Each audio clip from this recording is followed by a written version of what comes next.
Hi ಎಲ್ಲರಿಗೂ welcome back to my YouTube channel. ಎಲ್ಲ ಹೇಗಿದ್ದೀರಾ? ತಿಂಡಿ ಎಲ್ಲ ಆಯಿತು. ಸ್ವಲ್ಪ ಮನೆ ಕೆಲಸ ಇದೆ. ಬಟ್ಟೆನ ವಾಷಿಂಗ್ ಹಾಕ್ಬಿಟ್ಟು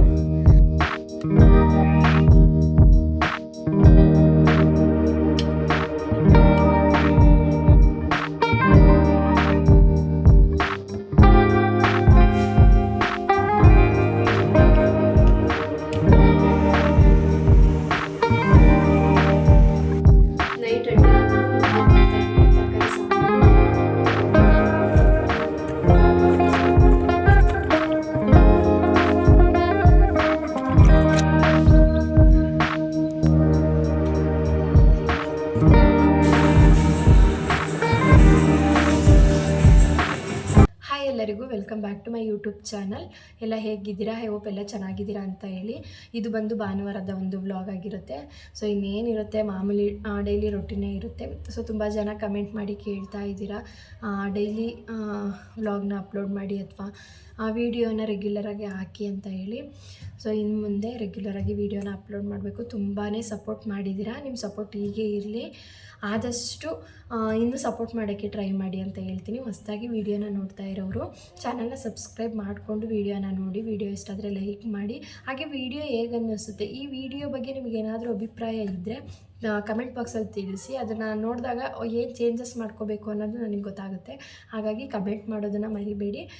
ಸೊ ಇನ್ನೇನಿರುತ್ತೆ, ರೆಗ್ಯುಲರಾಗಿ ಎಲ್ಲ ಹೌಸ್ ವೈಫ್ಗಳಿಗೆ ಏನು ಕೆಲಸ ಇರುತ್ತೆ ಅದೇ ಥರ ಬೆಳಗ್ಗೆ ಎದ್ದರೆ ತಿಂಡಿ ಮನೆ ಕೆಲಸ ಇರೋದು ಆ ಥರನೇ ಇರುತ್ತೆ. ಬಟ್ ಅದನ್ನೇ ಕ್ರಿಯೇಟಿವ್ ಆಗಿ ತೋರ್ಸೋಕ್ಕೆ ಟ್ರೈ ಮಾಡ್ತೀನಿ.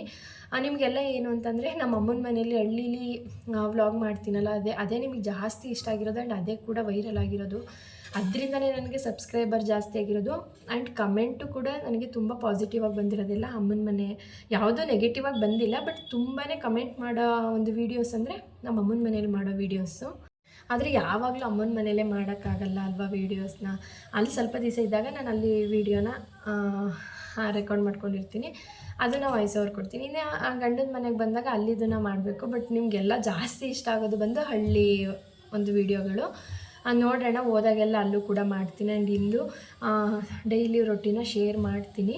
ಹೇಗಿರುತ್ತೆ ಏನು ನೋಡಿ ತಿಳಿಸಿ. ಹಾಗೆಯೇ ಆದಷ್ಟು ವೀಡಿಯೋದಲ್ಲೇ ಮಾತಾಡೋಕ್ಕೆ ಟ್ರೈ ಮಾಡ್ತೀನಿ.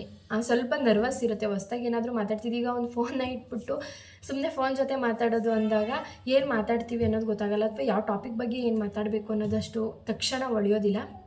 ಹೋಗ್ತಾ ಹೋಗ್ತಾ ಮುಂದೆ ಇಂಪ್ರೂವ್ ಆಗ್ತೀನಿ. ಹಾಗಾಗಿ ಇವಾಗಲಿಂದನೇ ಆದಷ್ಟು ವೀಡಿಯೋದಲ್ಲೇ ಮಾತಾಡಬೇಕು ಅಂತ ಅಂದ್ಕೊಂಡಿದ್ದೀನಿ.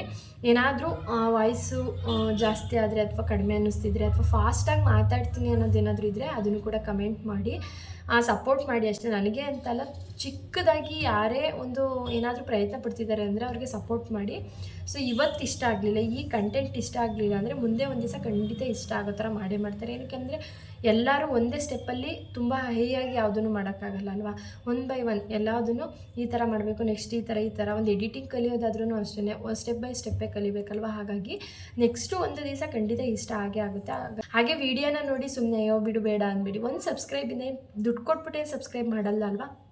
ಒಂದು ಸಬ್ಸ್ಕ್ರೈಬ್ ಮಾಡಿದ್ರೆ ಸೊ ಅವ್ರಿಗೆ ನನ್ನನ್ನು ಇಷ್ಟಪಡ್ತಾರೆ, ಒಂದು ಖುಷಿ ಆಗುತ್ತೆ. ನನ್ನ ಒಂದು ವಿಡಿಯೋಯಿಂದ ಯಾರಾದರೂ ಒಬ್ಬರು ಸಬ್ಸ್ಕ್ರೈಬ್ ಆದರೂ ಕೂಡ ಒಬ್ರಿಗಾರು ಇಷ್ಟ ಆಯ್ತಲ್ವ, ಆ ಒಂದು ಕ್ಯೂರಿಯಸ್ ಇದೆ ಗೊತ್ತಾ, ತುಂಬಾ ಇರುತ್ತೆ. ಹಾಗಾಗಿ ಯಾರಾದರೂ ಹೊಸದಾಗಿ ತುಂಬ ಲಕ್ಷಾಂತರ ಜನ ಸಬ್ಸ್ಕ್ರೈಬರ್ನ ಹೊಂದಿರೋರಿಗೆ ವಿಡಿಯೋದು ಲೆಕ್ಕನೇ ಇರಲ್ಲ. ಅವರದ್ದು ಯಾವುದಕ್ಕೂ ತಲೆನೇ ಕೆಡಿಸ್ಕೊಳ್ಳಲ್ಲ.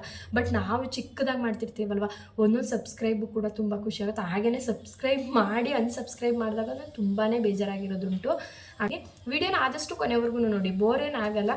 ಇರೋದನ್ನ ಇದ್ದಾಗ ತೋರಿಸ್ತೀವಿ. ಒಂದು ದಿವಸ ನೋಡ್ತೀರಾ, ಸೊ ಬೇಡ ಅನ್ನಿಸ್ಬೋದು. ಎರಡನೇ ದಿನ ನೋಡ್ತೀರಾ, ಅವಾಗ ನಿಮಗೆ ಪರವಾಗಿಲ್ಲ ಇವ್ರದ್ದು ಲೈಫ್ ಹಿಂಗಿದೆ ಅಂತ ನಿಮಗೆ ಗೊತ್ತಾಗ್ತಾ ಹೋಗಿದಾಗ ನನ್ನ ಫ್ಯಾಮಿಲಿಯಲ್ಲಿ ನೀವು ಕೂಡ ಒಬ್ರು ಆಗ್ತೀರ, ಅಥವಾ ನಿಮ್ಮ ಫ್ಯಾಮಿಲಿಯಲ್ಲಿ ನಾನು ಕೂಡ ಒಬ್ಳು ಆಗ್ತೀನಿ. ಸೊ ವಿಡಿಯೋನ ಕೊನೆವರೆಗೂ ನೋಡಿ ಸಪೋರ್ಟ್ ಮಾಡಿ. ಸೊ ಇನ್ನೇನು ಹೇಳೋದು, ನೀವು ಮಾಡಿದಿರಲ್ಲ ಸಪೋರ್ಟ್, ಅದಕ್ಕೆ ಎಷ್ಟು ಥ್ಯಾಂಕ್ಸ್ ಹೇಳಿದ್ರು ಕಡಿಮೆ. ತುಂಬ ಕಡಿಮೆ ವೀಡಿಯೋಸ್ನ ಅಪ್ಲೋಡ್ ಮಾಡಿ ಎಷ್ಟು ಬೇಗ ಮಾನಿಟೈಸೇಷನ್ ಆನ್ ಆಗಿದೆ ಅಂತ ಅಂದಾಗ ಎಲ್ಲ ನನ್ನ ಕಡೆ ಲಕ್ ಅನ್ನೋದಕ್ಕಿಂತ ಹೆಚ್ಚಾಗಿ ನೀವು ಕೊಟ್ಟಂಥ ಪ್ರೀತಿ, ನೀವು ಕೊಟ್ಟಂಥ ಒಂದು ನಂಬಿಕೆ ಇದೆಯಲ್ವಾ ಯೂಟ್ಯೂಬಲ್ಲಿ ಏನೋ ಮಾಡಬೇಕು ಅಂತ, ಅದು. ಸೊ ಆದಷ್ಟು ವೀಡಿಯೋದಲ್ಲೇ ಮಾತಾಡಬೇಕು ಇನ್ನು. ಯಾಕೆ ಅಂತಂದರೆ ಈ ಥರ ಮಾತಾಡಿದಾಗ ಇನ್ನೂ ತುಂಬ ಹತ್ರ ಆಗ್ತೀನಿ ನಿಮಗೆ ಅಂತ ಅಂದ್ಕೊಂಡಿದ್ದೀನಿ. ವಿಡಿಯೋ ಇಷ್ಟ ಆದರೆ ಲೈಕ್ ಮಾಡಿ ಸಪೋರ್ಟ್ ಮಾಡಿ, ಎಲ್ಲರಿಗೂ ಕೂಡ ಸಪೋರ್ಟ್ ಮಾಡಿ ಅಂತ ಕೇಳ್ತಾ ಸೊ ಕೊನೆವರೆಗೂ ವಿಡಿಯೋ ನೋಡಿ. ಹಾಗೆಯೇ ಈ ವಿಡಿಯೋದಲ್ಲಿ ಒಂದು ಮೇಯ್ನ್ ಅಂತಂದರೆ ಒಂದು ಕ್ರೀಮ್ ಬಗ್ಗೆ ಹೇಳ್ತೀನಿ. ಅಂದರೆ ಡ್ರೈ ಸ್ಕಿನ್ ಅವ್ರಿಗೆ ತುಂಬಾ ಸ್ಕಿನ್ನು ಡ್ರೈ ಅನ್ನಿಸ್ತಿರುತ್ತಲ್ವ, ಅಂಥವ್ರಿಗೆ ನೈಟ್ ಕ್ರೀಮ್ನ ಒಂದನ್ನು ನಾನು ಮನೆಯಲ್ಲೇ ರೆಡಿ ಮಾಡಿ ಅದನ್ನು ತೋರಿಸ್ತೀನಿ. ವಿಡಿಯೋನ ಆದಷ್ಟು ಕೊನೆವರೆಗೂ ನೋಡಿ ಸಪೋರ್ಟ್ ಮಾಡಿ ಆಯಿತಾ. ಹಾಗಿದ್ರೆ ಇನ್ನೂ ತಿಂಡಿ ಮಾಡಿಲ್ಲ, ನಾನು ತಿಂಡಿ ಮಾಡಬೇಕು. ನನ್ನ ಹಸ್ಬೆಂಡ್ ಇಲ್ಲ, ನಾನು ಒಬ್ಳಿಗೇ ತಿಂಡಿ ಮಾಡ್ಕೋಬೇಕು. ರೊಟ್ಟಿ ಹಾಕೋಣ ಅನ್ನೋ ಒಂದು ಪ್ಲ್ಯಾನ್ ಇದೆ, ರೊಟ್ಟಿ ಮಾಡ್ಕೊಳ್ಳೋಣ ಅಂತ. ಸೊ ನೋಡೋಣ ಏನಾಗುತ್ತೆ ಇವತ್ತಿನ ದಿನ ಏನಾಗುತ್ತೆ ಅಂತ ಹೇಳಿ. ಬನ್ನಿ. ಆಗಿದ್ರೆ ಏನಾದರೂ ತಪ್ಪಿದರೆ ತಕ್ಷಣ ಹೇಳಿ. ಏನಕ್ಕೆ ಅಂದರೆ ಇದನ್ನು ಏನು ಹೇಳ್ತಾರಲ್ಲ, ವಾಯ್ಸ್ ಓವರ್ ಕೊಡುವಾಗಲೇ ತುಂಬ ಟೇಕ್ ತೊಗೋತೀನಿ. ಅಂದರೆ ಒಂದು 5ರಿಂದ 10 ಸತಿ ಹೇಳ್ತೀನಿ, ಡಿಲೀಟ್ ಮಾಡಿಬಿಟ್ಟು ವಾಯ್ಸ್ ಸರಿಯಾಗಿ ಹೇಳಲಿಲ್ಲ ನಾನು, ಅಥವಾ ಏನೋ ಒಂದು ಮಿಸ್ ಮಾಡಿದ್ದೀನಿ ಅಂತ ಹೇಳ್ಬಿಟ್ಟು ಡಿಲೀಟ್ ಮಾಡ್ತೀನಿ. ಇವಾಗ ಆದಷ್ಟು ವೀಡಿಯೋದಲ್ಲೇ ಮಾತಾಡುವಾಗ ಕೆಲವೊಂದು ಪಾಯಿಂಟ್ಸ್ನ ಬಿಟ್ಟಿರ್ಬೋದು, ಅಥವಾ ಕೆಲವೊಂದು ಬೇಡದೇ ಇರೋ ಪಾಯಿಂಟ್ಸ್ನ ಮಾತಾಡಿರ್ಬೋದು. ಸೊ ಅದು ಹೋಗ್ತಾ ಹೋಗ್ತಾ ಒಂದು 5-6 ವೀಡಿಯೋ ಮಾಡೋವರೆಗೂ ಅಷ್ಟೇ. ಆಮೇಲೆ ಮತ್ತೆ ನನಗೇ ಅಡ್ಜಸ್ಟ್ ಆಗಿಬಿಡುತ್ತೆ ಯಾವ ಥರ ಮಾತಾಡಬೇಕು, ಎಷ್ಟು ಮಾತಾಡಬೇಕು ಅಂತೆಲ್ಲ ಹೇಳಿ. ಸ್ವಲ್ಪ ಜಾಸ್ತಿ ಮಾತಾಡಿದರೆ ಸಾರಿ, ಏನಾದ್ರು ತಪ್ಪಾಗಿದ್ದರೆ ಕ್ಷಮಿಸಿ ಅಂತ ಕೇಳ್ಕೊತಾ. ಏನಾದ್ರು ಹೇಳಬೇಕು ಅನಿಸಿಕೆಗಳನ್ನ ಅಥವಾ ನನ್ನ ಬಗ್ಗೆ ಏನಾದರೂ ಕ್ವಶನ್ಸ್ ಇದ್ದರೆ ನಿಮಗೆ ಕೇಳಿದ್ದೀರಾ, ಕೆಲವು ಎಲ್ಲ ವೀಡಿಯೋದಲ್ಲೂ ನಿಮ್ದು ಯಾವ ಊರು ಅಥವಾ ಏನು ಆ ಥರ ಎಲ್ಲ ಕೇಳಿದ್ದೀರಾ.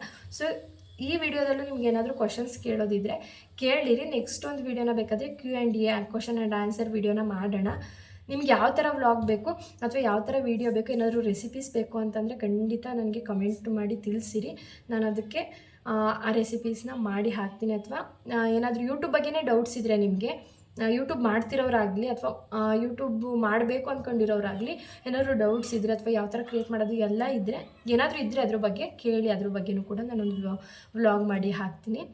ಸೊ ಹಾಗಿದ್ರೆ ಬನ್ನಿ ವಿಡಿಯೋನ ಶುರು ಮಾಡೋಣ. ವಿಡಿಯೋ ಕೊನೆವರೆಗೂ ನೋಡಿ, ಸಪೋರ್ಟ್ ಮಾಡಿ. ರೊಟ್ಟಿ ಮಾಡೋದಕ್ಕೆ ನೀರು ಮತ್ತು ಉಪ್ಪನ್ನ ಹಾಕಿ ಚೆನ್ನಾಗಿ ಅದು ಕುದಿಯೋಕ್ಕೆ ಬಿಟ್ಟಿದ್ದೀನಿ. ಅದು ಕುದ್ದ ಮೇಲೆ ಗ್ಯಾಸ್ನ ಆಫ್ ಮಾಡಿಕೊಂಡು ಈ ಥರ ಹಸಿಟ್ಟನ್ನ ಸೇರಿಸ್ಕೊಂಡು ಆಮೇಲೆ ಚೆನ್ನಾಗಿ ಮಿಕ್ಸ್ ಮಾಡಿಕೊಂಡ್ರೆ ಆಯಿತು. ಒಂದೊಂದು ಕಡೆ ಒಂದೊಂದು ರೀತಿ ಮಾಡ್ತಾರೆ. ನಮ್ಮ ಕಡೆ ಈ ಥರ ರೊಟ್ಟಿನ ತಟ್ತೀವಿ. ಒಂದೊಂದು ಸೈಡು ಹೆಂಚು ಮೇಲೇ ತೆಳುವಾಗಿ ದೋಸೆ ಅದಕ್ಕೆ ಕಲಿಸ್ಕೊಬಿಟ್ಟು ಹಸಿಟ್ಟನ್ನ ನೀಟಾಗಿ ಹಂಚು ಮೇಲೇ ಬೆಳೀತಾರೆ ರೊಟ್ಟಿನ. ಆದರೆ ನಮಗೆ ಆ ಥರ ಬರೋದಿಲ್ಲ, ಈ ಥರನೇ ರೊಟ್ಟಿನ ತಟ್ತೀವಿ. ನನಗೆ ಮೊದಲೆಲ್ಲ ಈ ಥರ ರೊಟ್ಟಿನ ಎತ್ತಿ ಹೆಂಚ್ಮೇಲೆ ಹಾಕೋದಕ್ಕೆ ತುಂಬ ಕಷ್ಟ ಆಗೋದು. ಅದು ಇಲ್ಲಾದರೆ ಕಟ್ಟಾಗಿ ಬೀಳ್ತಿತ್ತು, ಆ ಥರ ಎಲ್ಲ ಆಗೋದು. ಇವಾಗ ತುಂಬ ಚೆನ್ನಾಗಿ ಬರುತ್ತೆ. ಸೊ ಇನ್ನು ನಾನು ಈ ಥರ ನೀರನ್ನು ಕೈಲೇ ಈ ಥರ ಸವರುತ್ತೀನಿ ರೊಟ್ಟಿಗೆ. ಕೆಲವರು ಬಟ್ಟೆ ಇಟ್ಕೊಂಡು ಕಾಟನ್ ಬಟ್ಟೆಲೆಲ್ಲ ಮಾಡ್ತಾರೆ, ನನಗದು ಸೆಟ್ ಆಗಲ್ಲ. ಹಾಗಾಗಿ ಕೈಲೇ ನೀರು ಫುಲ್ಲೆಲ್ಲ ಸ್ಪ್ರೆಡ್ ಮಾಡ್ಕೊತೀನಿ ಚೆನ್ನಾಗಿ. ರೊಟ್ಟಿ ರೆಡಿಯಾಗಿದೆ ನೋಡಿ. ತುಂಬಾ ತೆಳುವಾಗಿ ಮಾಡ್ತೀನಿ. ನನಗೆ ಫಸ್ಟು ನೀಟಾಗಿ ಇಷ್ಟು ಪರ್ಫೆಕ್ಟಾಗಿ ರೊಟ್ಟಿನ ಮಾಡೋಕ್ಕೆ ಗೊತ್ತಿರಲಿಲ್ಲ. ಏನು ಸ್ವಲ್ಪ ವೆಹಿಕಲ್ ಸೌಂಡು. ಏನಂತಂದರೆ ಫಸ್ಟ್ ಸ್ಟಾರ್ಟಿಂಗು ಮದುವೆ ಆದಾಗ ಹಸಿಟ್ಟನ್ನ ಕರೆಕ್ಟಾಗಿ ಒಂದು ಹದವಾಗಿ ಕಲಿಸ್ಕೊಳಕ್ಕೆ ಬರ್ತಿರ್ಲಿಲ್ಲ. ಜಾಸ್ತಿ ಬೇಯಿಸ್ಬಿಡ್ತಿದ್ದೆ, ಇಲ್ಲಾಂದರೆ ಏನೋ ಒಂಥರ ಫುಲ್ಲು ತೆಳುವಾಗಿ ಕಳಿಸ್ಕೊಡ್ತಿದ್ದೆ. ಆ ಥರ ಆದಾಗ ರೊಟ್ಟಿ ಬರ್ತಿರ್ಲಿಲ್ಲ. ಗಟ್ಟಿಯಾಗಿ ಮಾಡಿದಾಗ ಈ ಥರ ತಟ್ಟಕ್ಕೆ ಆಯ್ತಿರ್ಲಿಲ್ಲ, ಅದು ಸ್ಪ್ರೆಡ್ ಆಯ್ತಿರ್ಲಿಲ್ಲ ಸುತ್ತ. ಅವಾಗ ಏನು ಮಾಡಿದ್ದೀನಿ, ಎಷ್ಟೊಂದು ದಿವಸತಿ ಲಟ್ಟಣಿಗೆನೂ ಕೂಡ ಲಟ್ಸಿದ್ದೀನಿ. ಬಟ್ ಇವಾಗ ಪರ್ಫೆಕ್ಟಾಗಿ ಮಾಡ್ತೀನಿ, ತುಂಬ ಚೆನ್ನಾಗಿ ಮಾಡ್ತೀನಿ. ಅಡುಗೆಗಳೆಲ್ಲ ಆದಷ್ಟು ನಾನು ಮದುವೆ ಆದಮೇಲೆ ಕಲ್ತಿರೋದು. ಸೊ ಬನ್ನಿ ಫಸ್ಟು ತಿಂಡಿ ಮುಗಿಸ್ಕೊಂಡು ಬರೋಣ, ಆಮೇಲೆ ಸಿಗ್ತೀನಿ, ಓಕೆನಾ. ತಿಂಡಿ ಎಲ್ಲ ಮುಗಿಸ್ಕೊಂಡೆ. ವಾಷಿಂಗಿಗೆ ಬಟ್ಟೆ ಹಾಕಬೇಕು. ಫಸ್ಟ್ ವಾಷಿಂಗಿಗೆ ಬಟ್ಟೆ ಹಾಕ್ಬಿಟ್ಟು ಆಮೇಲೆ ಮಿಕ್ಕಿದ ಕೆಲಸ ಎಲ್ಲ ಮಾಡ್ಕೋಬೋದು. ಬಟ್ಟೆ ಎಲ್ಲ ಆಗೋ ಅಷ್ಟರಲ್ಲಿ ಮಿಕ್ಕಿದ್ದು ಪಾತ್ರೆ ಎಲ್ಲ ತೊಳೆದು ಕಸ ಎಲ್ಲ ಹೊಡೆದು ರೆಡಿ ಆಗಿರುತ್ತೆ. ಇಷ್ಟು ಬಟ್ಟೆ ಆಗೋದಕ್ಕೆ 58 ನಿಮಿಷ ಬೇಕು. 1 ಅವರ್ ಬೇಕಾಗುತ್ತೆ ಬಟ್ಟೆ ಅದೆಲ್ಲ ಆಗೋದಕ್ಕೆ. ಅದಕ್ಕೆ ಫಸ್ಟ್ ಹಸಿಟ್ಟನ್ನು ಒಂದ್ರಿಸಿಟ್ಬಿಡೋಣ ಅಂತ ಹೇಳಿ ಒಂದ್ರಿಸ್ತಿದ್ದೀನಿ. ನೆನ್ನೆ ಹಾಕಿಸ್ಕೊಂಡು ಬಂದಿದ್ದರು, ರಾಗಿನ ಇಟ್ಟಿದ್ದೆ, ಅದನ್ನು ಮಿಲ್ಲಿಗೆ ಹಾಕಿಸ್ಕೊಂಡು ಬಂದಿದ್ದರು. ತಂದ ತಕ್ಷಣ ಈ ಥರ ಒಂದ್ರಿಸಿಡ್ತೀನಿ. ಹಸಿಟ್ಟು ಖಾಲಿ ಆಗಿತ್ತು, ಹಾಗಾಗಿ ಒಂದ್ರಿಸಿ ಎಲ್ಲ ಡಬ್ಬಕ್ಕೆ ಎತ್ತಿಡ್ತಿದ್ದೀನಿ. ಇಷ್ಟೊಂದೇನು ನನಗೆ ಬೇಡ, ಆದರೆ ಸರಿ ಅಮ್ಮನೂ ನನಗೊಂದು ಸ್ವಲ್ಪ ಜಾಸ್ತಿನೇ ಮಾಡಿಸಿರೋ ಹಸಿಟ್ಟನ್ನ ಅಂತ ಹೇಳಿದ್ರು. ಹಾಗಾಗಿ ರಾಗಿನ ಜಾಸ್ತಿ ಒಣಗಿಸಿ ಮಾಡಿಟ್ಟಿದ್ದೀನಿ. ಈ ಸ್ಟೀಲ್ ಬಾಕ್ಸ್ ತುಂಬ ಹಸಿಟ್ಟಾದರೆ ನನಗೆ ಒಂದು 20 ದಿವಸ ಡೈಲಿ ಮುದ್ದೆ ಮಾಡಿದರೂ ಕೂಡ ಒಂದು 20 ದಿವಸ ಬರುತ್ತೆ. ಹಾಗಾಗಿ ಎಷ್ಟು ಬೇಕು ಅಷ್ಟನ್ನು ನೋಡಿ ಒಂದ್ರಿಸಿ ಎತ್ತಿಡ್ತೀನಿ. ಈ ಬಾಕ್ಸ್ ತುಂಬ ಆದರೆ ಸಾಕು ನನಗೆ. ಇನ್ನು ಮಿಕ್ಕಿದ್ದನ್ನು ಹಾಗೇ ಕಟ್ಟಿಟ್ಟಿರ್ತೀನಿ. ನೆಕ್ಸ್ಟ್ ಟೈಮ್ ಒಂದ್ರಿಸಿ ಹಾಕೋತೀನಿ. ಈ ಬಟ್ಟೆ ಕೂಡ ವಾಶ್ ಆಗಿತ್ತು, ಅದನ್ನು ಕೂಡ ಮೇಲೆ ಒಣಾಕಿ ಬಂದುಬಿಡೋಣ ಫಸ್ಟು ಅಂತ ಹೇಳಿ ಬಂದೆ. ಇನ್ನು ಕಾಟನ್ ಬಟ್ಟೆಗಳು ಅಥವಾ ಹೊಸ ಬಟ್ಟೆಗಳನ್ನ ಈ ಥರ ನಾನು ಮೆಷಿನ್ಗೆ ಹಾಕೋದಿಲ್ಲ, ಕೈಲೇ ಒಂದು ಸರಿ ತೊಳೆದು ಹಾಕ್ಬಿಡ್ತೀನಿ. ಬಟ್ಟೆ ಎಲ್ಲ ಒಣಗಾಕಾಯಿತು. ಆ ಬಟ್ಟೆಗಳನ್ನ ತೊಳೆದಾಕಿ ಅಲ್ಲಿಂದ ಬಂದು ಫ್ರೆಶ್ ಅಪ್ ಆಗಿ ಈಗ ಐಬ್ರೋ ಮಾಡಿಸೋಣ ಅಂತ ಬಂದಿದ್ದೀನಿ. ಮನೆಯ ಕೆಲಸ ಎಲ್ಲ ಮುಗಿಸಿ ಸ್ನಾನ ಮಾಡಿ ಪೂಜೆ ಮಾಡಿ ಇಲ್ಲಿಗೆ ಸಲೂನ್ಗೆ ಬರೋ ಹೊತ್ತಿಗೆ 6:30 ಆಗಿತ್ತು. ಐಬ್ರೋ ಮಾಡಿಸ್ತಾ ಇದ್ದೀನಿ. ಐಬ್ರೋ ಮಾಡಿಸ್ಕೊಂಡು ಇವಾಗ ತಾನೇ ಮನೆಗೆ ಬಂದೆ. ಟೈಮ್ 7:30 ಆಗಿದೆ. ನೈಟ್ ಅಡುಗೆನ ಬಂದು ಮುದ್ದೆ ಮಾಡ್ತಾಯಿದ್ದೀನಿ. ತರಕಾರಿ ಸಾಂಬಾರಿದೆ, ಹಾಗಾಗಿ ಸ್ವಲ್ಪ ರೈಸ್ ಇಟ್ಬಿಟ್ಟು ಮುದ್ದೆ ಮಾಡೋಣ ಅಂತ. ಬಿಗ್ ಬಾಸ್ ಬೇರೆ ಬರುತ್ತಲ್ವ, ಅಷ್ಟರಲ್ಲೆಲ್ಲ ಅಡುಗೆ ಮುಗಿಸ್ಕೊಂಡು ಕಿಚನ್ ಕ್ಲೀನ್ ಆಗಿಬಿಟ್ರೆ ಸೊ ಊಟ ಮಾಡ್ತಾ ಬಿಗ್ ಬಾಸ್ ನೋಡ್ಬೋದು ಅಂತ. ಈ ಸರಿ ತುಂಬ ನೋವು ಬಂತು. ಅಂದರೆ ತಿಂಗಳ ಮಾಡಿಸ್ತಾ ಇದ್ರೆ ಅಷ್ಟು ನೋವು ಬರೋದಿಲ್ಲ. ನಾನೇನು ಮಾಡ್ತೀನಿ ಅಂದರೆ ಯಾವ್ದಾದ್ರು ಫಂಕ್ಷನ್ ಇದ್ದರೆ ಅಥವಾ ತುಂಬ 6 ತಿಂಗಳಿಗೆ ಈ ಥರ ಎಲ್ಲ ಮಾಡಿಸ್ತೀನಿ. ಮಿನಿಮಮ್ 3 ತಿಂಗಳು ಮೇಲೇ ಮಾಡಿಸೋದು ನಾನು. ಹಾಗಾಗಿ ನನಗೆ ತುಂಬಾ ನೋವು ಬರುತ್ತೆ. ಸುಮ್ಮನೆ ಮಾಡ್ಸೋಕ್ಕೂ ನಂಗೆ ಇಷ್ಟ ಆಗೋಲ್ಲ, ಹಾಗಾಗಿ ಮಾಡ್ಸೋಕ್ಕೆ ಹೋಗಲ್ಲ. ಏನಾದರೂ ಫಂಕ್ಷನ್ನು ಅಥವಾ ಎಲ್ಲಾದರೂ ಹೊರಗಡೆ ಹೋಗ್ತಾ ಇದ್ದೀವಿ ಅಂದಾಗ ಮಾತ್ರ ಮಾಡಿಸ್ತೀನಿ. ನಾನು ಆವಾಗಲೇ ಹೇಳ್ದಂಗೆ ಡ್ರೈ ಸ್ಕಿನ್ ಅವ್ರಿಗೆ ಒಂದು ಕ್ರೀಮ್ನ ಹೇಳ್ತೀನಿ ಅಂತ ಹೇಳಿದ್ದೆ ಅಲ್ವಾ, ಸೊ ಆ ಕ್ರೀಮ್ ಇದೇನೆ.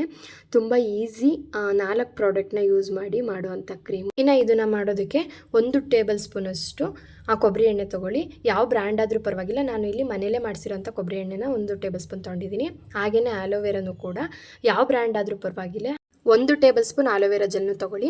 ಕೊಬ್ಬರಿ ಎಣ್ಣೆ ಎಷ್ಟು ತೊಗೋತೀರಾ ಅಷ್ಟು ಆಲೋವೆರಾ ಜೆಲ್. 1 ಟೇಬಲ್ ಸ್ಪೂನ್ ಕೊಬ್ಬರಿ ಎಣ್ಣೆ ತೊಗೊಂಡಿದ್ದೀರಾ ಅಂದರೆ ಅದಕ್ಕೆ 1 ಟೇಬಲ್ ಸ್ಪೂನ್ ಆಲೋವೆರಾ ಜೆಲ್ನ ತೊಗೊಳ್ಳಿ. ಇನ್ನು ನೋಡಿ, ಈ ಟೆಕ್ಸ್ಚರ್ ಬರೋವರೆಗೂ ಒಂದು 10 ಮಿನಿಟ್ಸ್ ಚೆನ್ನಾಗಿ ಮಿಕ್ಸ್ ಮಾಡ್ಕೋಬೇಕು. ಅದಾದಮೇಲೆ ಇಲ್ಲಿ ಒಂದು ವಿಟಮಿನ್ ಇ ಕ್ಯಾಪ್ಸೂಲ್ನ ಸೇರಿಸ್ಕೊಳ್ಳಿ. ಚೆನ್ನಾಗಿ ಆಲೋವೆರಾ ಮತ್ತು ಕೊಬ್ಬರಿ ಎಣ್ಣೆನ ಚೆನ್ನಾಗಿ ಮಿಕ್ಸ್ ಮಾಡಬೇಕು. ಅದು ಒಂದು 5 ರಿಂದ 10 ನಿಮಿಷ ಅಂತೂ ಬೇಕೇ ಬೇಕು. ಆ ಥರ ಮಿಕ್ಸ್ ಆದಾಗ ಮಾತ್ರ ಆ ಥರ ಟೆಕ್ಸ್ಚರ್ ಬರೋದಕ್ಕೆ ಸಾಧ್ಯ. ಅದಾದಮೇಲೆ ವಿಟಮಿನ್ ಇ ಕ್ಯಾಪ್ಸೂಲ್ನ ಸೇರಿಸ್ಬಿಟ್ಟು ಒಂದು 2 to 3 ಮಿನಿಟ್ಸ್ ಅದನ್ನು ಚೆನ್ನಾಗಿ ಮಿಕ್ಸ್ ಮಾಡ್ಕೊಳ್ಳಿ. ಅದಾದಮೇಲೆ ಯಾವ ಬ್ರ್ಯಾಂಡ್ ಆದರೂ ಪರವಾಗಿಲ್ಲ, ಒಂದು ರೋಸ್ ವಾಟರ್ನ ತೊಗೊಂಡು 4 to 5 ಹನಿ, ಒಂದು 4 ರಿಂದ 5 ಹನಿಯಷ್ಟು ಮಿಕ್ಸ್ ಮಾಡ್ಕೊಳ್ಳಿ ಸಾಕು. ಒಂದು 5 ಮಿನಿಟ್ಸ್ ರೋಸ್ ವಾಟರ್ ಹಾಕಿ ಒಂದು 5 ಮಿನಿಟ್ಸ್ ಈ ಥರ ಮಿಕ್ಸ್ ಮಾಡಿಕೊಂಡ್ರೆ ನೋಡಿ, ಈ ಥರ ತುಂಬಾ ಸಾಫ್ಟಾಗಿ ಒಂದು ಕ್ರೀಮು ರೆಡಿ ಆಗುತ್ತೆ. ತುಂಬಾ ಚೆನ್ನಾಗಿ ಸ್ಕಿನ್ನ ಗ್ಲೋ ಮಾಡುತ್ತೆ. ವಿಟಮಿನ್ ಇ ಕ್ಯಾಪ್ಸೂಲ್ ಆಗಿರ್ಬೋದು, ಮತ್ತು ಬೆಸ್ಟ್ ಮಾಯ್ಶ್ಚರೈಸರ್ ಅಂತ ಅಂದರೆ ಆ ಕೊಬ್ಬರಿ ಎಣ್ಣೆ ಅಂತಲೇ ಹೇಳ್ಬೋದು ಸ್ಕಿನ್ಗೆ. ಒಂದು ಸತಿ ಕ್ರೀಮ್ನ ರೆಡಿ ಮಾಡಿಕೊಂಡ್ರೆ ಒಂದು 15 ಡೇಸ್ ಆಗೋವರೆಗೂ ಇರೋ ಥರ ರೆಡಿ ಮಾಡಿಕೊಂಡ್ರೆ ಆಯಿತು. ಪ್ರತಿ ನೈಟು ಫೇಸ್ನ ತಣ್ಣೀರಲ್ಲಿ ಒಂದು ಸತಿ ವಾಶ್ ಮಾಡಿ ಆಮೇಲೆ ಈ ಕ್ರೀಮ್ನ ಸ್ವಲ್ಪ ಮಟ್ಟಿಗೆ, ಯಾಕೆಂದರೆ ಕೊಬ್ಬರಿ ಎಣ್ಣೆ ಆಗಲಿ ಮತ್ತು ವಿಟಮಿನ್ ಇ ಕ್ಯಾಪ್ಸೂಲ್ ಆಗಲಿ ಅದು ತುಂಬಾ ಆಯಲ್ ಥರ ಅನ್ನಿಸ್ತಿರುತ್ತೆ. ಹಾಗಾಗಿ ಸ್ವಲ್ಪನೇ ತೊಗೊಂಡು ಅದನ್ನು ಫೇಸ್ಗೆ ಅಪ್ಲೈ ಮಾಡಿ ಒಂದು 10 ಮಿನಿಟ್ಸ್ ಮಸಾಜ್ ಮಾಡಿಕೊಂಡ್ರೆ ಸ್ಕಿನ್ ಅಂತೂ ತುಂಬಾ ಗ್ಲೋ ಆಗಿರುತ್ತೆ.